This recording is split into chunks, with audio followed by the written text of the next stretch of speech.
নমস্কার বন্ধুরা, লাড্ডু গোপালজি ইউটিউব চ্যানেলে সকলকে জানাই স্বাগত। আজ তোমাদের জানাবো তুলসীকে তিনি কিভাবে বৃক্ষ হয়ে উঠলেন। তুলসী হলেন হিন্দু ধর্মের একজন পবিত্র দেবী, যিনি বৃক্ষরূপে পূজিত হন। তিনি একই সাথে লক্ষ্মী দেবীর অবতার এবং বিষ্ণুর সহধর্মিণী হিসেবে পরিচিত।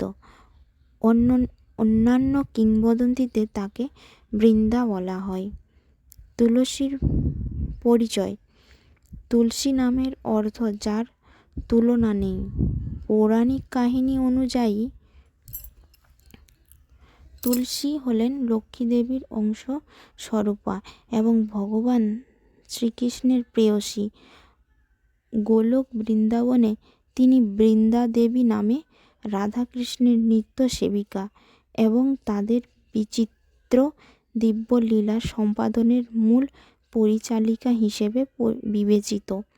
তাকে ভক্তি দেবী বা ভক্তি জননী বলেও সম্বোধন করা হয়, কারণ তিনি কৃষ্ণ ভক্তি প্রদান করেন।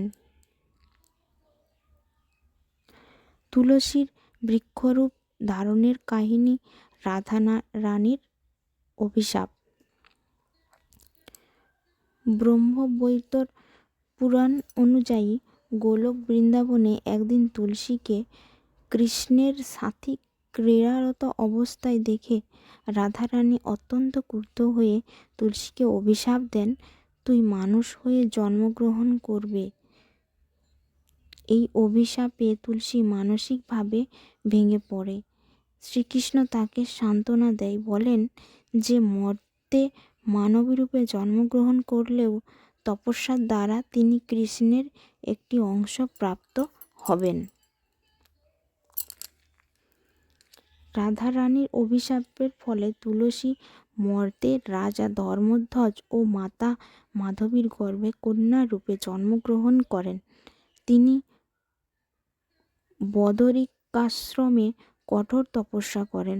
নয় পঞ্চতপা, শীতের সময় জল থেকে এবং বর্ষার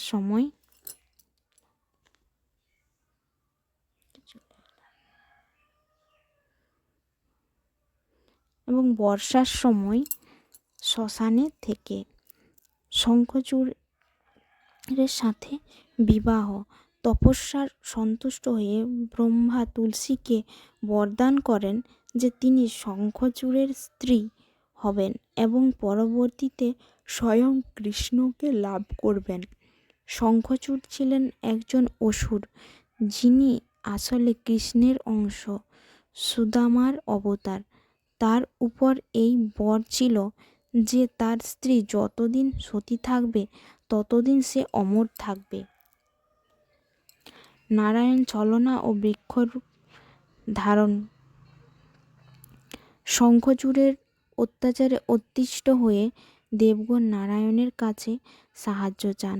নারায়ণ শঙ্খচূড়ের রূপ ধারণ করে তুলসীর সতীত্ব নষ্ট করেন। ফলে শিবের হাতে শঙ্খচূড় নিহত হয়। নারায়ণের এই ছলনা জানতে পেরে তুলসী ক্রুদ্ধ হয়ে নারায়ণকে অভিশাপ দেন যে তিনি পাথরে পরিণত হবেন। নারায়ণ এই অভিশাপ হাসিমুখে গ্রহণ করেন এবং শালগ্রাম শিলায় পরিণত হয়। অভিশাপ দেওয়ার পর তুলসী তার ভুল বুঝতে পারে এবং দেহত্যাগ করার সিদ্ধান্ত নেন।